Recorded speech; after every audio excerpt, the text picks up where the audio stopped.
first time I saw you. Nung una kitang makita, sinabi ko sa sarili ko na magiging akin ka. Kaya ginawa ko lahat ng paraan para maging magkaibigan tayo. Nung una, siya ako na kinakausap mo ako. Inihina na sama ng loob. Pero nung nagkakilala kayo ni Raymond,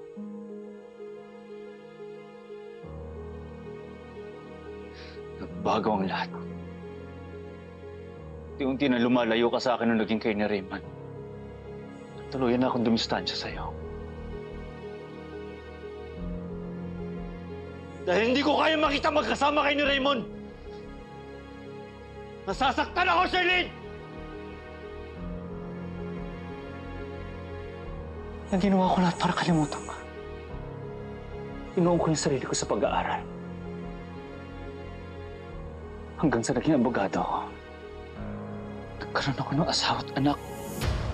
Pero hindi niya kayang punan yung nararamdaman ko para sa'yo. My relationship with my wife didn't work. Kasi may nahanap ko sa kanya na hindi ko makita. Kaya nakita tayo ulit. Nalaman ko na hindi kayo okay ni Raymond. Sinabi ko sa sarili ko na bakit ano yung pagkakataon ko? Baka ako nga talaga yung para sa'yo. Bakit tayo kang dalawa at hindi kayo ni Raymond? Kaya ka tinulungan para tuluyan kang malayo kay Raymond. Abogado na ako ngayon sa'yo eh. Siguro may pag-asa na ako.